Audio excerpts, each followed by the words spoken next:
Hello guys, this is Athiya. Welcome back to the channel. आज हम 9th class की exercise 7.1 का क्वेश्चन नंबर 4 स्टार्ट करने जा रहे हैं और ये क्वेश्चन नंबर 4 भी हमारा कॉन्ग्रुएंसी पर बेस्ड रहेगा। और आइए देखिए इसको कैसे हमें सॉल्व करना है। मैंने बोर्ड पर इस क्वेश्चन की फिगर बना दी है जैसे कि आपको दिख रही है, और क्वेश्चन में आपकी एनसीईआरटी में भी ये फिगर बनी हुई आपको मिल जाएगी।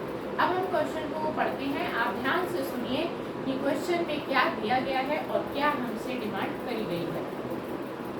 L and M are two parallel lines। वो कह रहे हैं कि ये जो L और M दोनों लाइंस है ये आपस में पैरेलल है। तो हम गिवन में लिख लेते हैं, हमारी पहली कैटेगरी गिवन हेडिंग होती है और इसमें हमें दिया है L पैरेलल M। ये पैरेलल का सिंबल होता है, दो लाइंस वर्टिकली ड्रॉ की जाती है तो ये पैरेलल बन जाता है।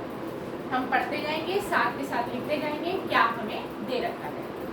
इंटरसेक्टेड बाय, इनको इंटरसेक्ट कर रही है by another pair of parallel, एक और पेयर है पैरेलल लाइंस का, वो इन दोनों पैरेलल लाइंस को इंटरसेक्ट कर रही है। इंटरसेक्ट का मतलब काटती हुई जा रही है, जैसे कि आपको फिगर में दिखाई दे रहा है कि P और Q दो लाइंस है और ये L और M को इंटरसेक्ट करती हुई जा रही है और ये भी आपस में पैरेलल है। तो नंबर 2 में हमें दे रखा है P parallel to Q।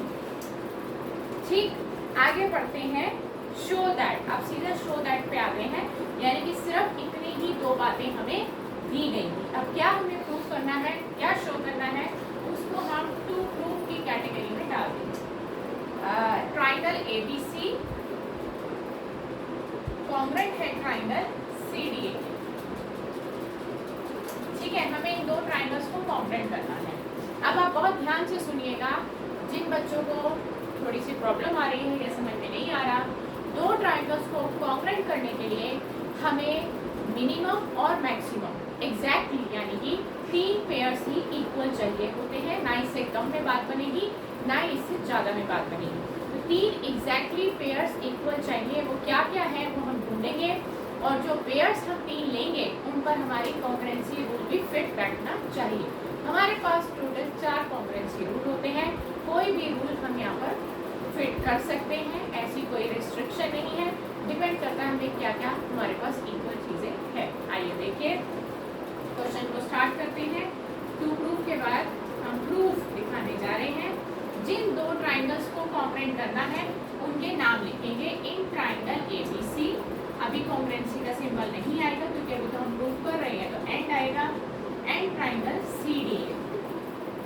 Right, इसके पार्ट्स इसके नीचे उतरेंगे, इस ट्राइंगल के पार्ट्स इसके नीचे उतरेंगे, बीच में इक्वल आता जाएगा, रीजनिंग देते जाएंगे। अब आप ध्यान से देखिए, हमारे को कुछ एंगल्स लेने पड़ेंगे इस क्वेश्चन में और मैं उन एंगल्स को फिगर में पहले उनकी लेबलिंग करके दिखा रही हूँ ताकि इजीली हमें समझ में आ जाए।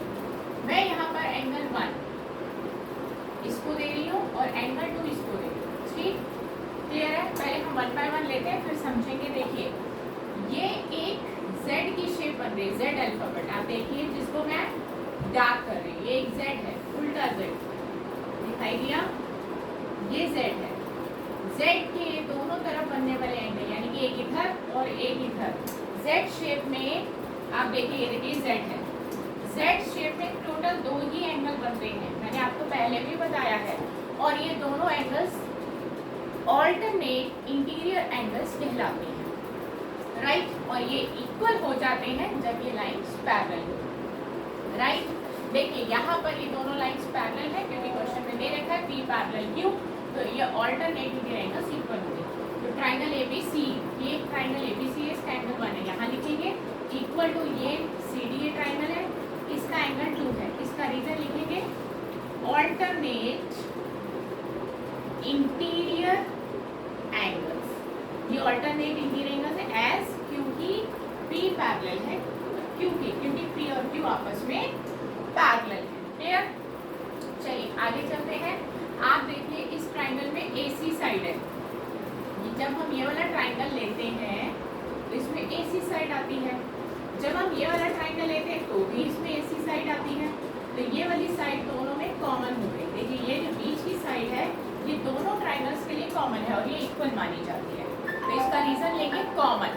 ठीक है, इसका AC और इसमें CA। देखिए ऑर्डर का ध्यान रखना है, साइड का नाम AC ही है, साइड का नाम AC है, बट आप उसको CA भी लिख सकते हैं, डिपेंड करता है क्वेश्चन में क्या ऑर्डर लेना है। अगर यहाँ से ऑर्डर देखिए तो AC, यहाँ से ऑर्डर देखिए तो CA, और इसका रीजन लिखेंगे कॉमन, ठीक है। और अब हम दो और एंगल्स ले रहे हैं, इसका है 3, इसका है 4, ये है 3, ये है 4। मैंने दो और एंगल्स मार्क किए हैं। अब आप ध्यान से देखिए, अब एक Z ऐसा बन रहा है जिसको मैं हाईलाइट करूँगी, यानी कि मैं यहाँ अलग से ड्रॉ करके दिखा देती हूँ। ऐसा Z बन रहा है, तो ये एंगल्स भी ऑल्टरनेट इंटीरियर एंगल्स कहलाएंगे, और ये इक्वल है क्योंकि L और M पैरेलल है। ये वाली लाइन और ये वाली लाइन पैरेलल है, क्वेश्चन में दे रखा है, इसलिए ऑल्टरनेट इंटीरियर एंगल्स इक्वल होंगे। तो हमने यहाँ लिखा angle 3 is equal to angle 4, alternate interior angles as L parallel to M। अब L और M आपस में पैरेलल है, तो ये ट्राइंगल कॉन्ग्रुएंट हो गए, 3 पेयर्स मिल गए तो ट्राइंगल कॉन्ग्रुएंट हो गए। यहाँ लिख देते हैं हम, थोड़ी स्पेस की प्रॉब्लम है, ठीक है। हम आखिरी स्टेप पर आते हैं इस क्वेश्चन के।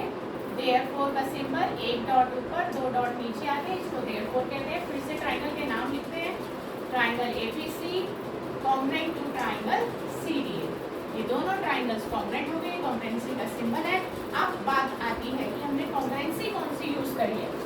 देखिए हमने एक एंगल ले लिया था, पहले एक ही ट्राइंगल के तीनों पार्ट्स वहाँ पे चेक करिए, angle 1, then angle side, then side angle, angle side angle, दो एंगल्स के बीच की साइड है ये। तो यहाँ जब दो एंगल्स के बीच की साइड हम यूज करते हैं तो हम लिखते हैं ASA कॉन्ग्रुएंसी। तो हम यहाँ बाय लिखेंगे, बाय ASA कॉन्ग्रुएंसी रूल, साथ में रूल लिखना है पूरा एग्जैक्ट। आप ऐसे क्वेश्चन करके आएंगे तो आपके कहीं भी क्वेश्चन में मार्क्स डिडक्ट होने के कोई चांस नहीं रहते हैं। तो नेक्स्ट क्लास में हम आपसे फिर मिलेंगे एक नए क्वेश्चन के साथ। Goodbye friends.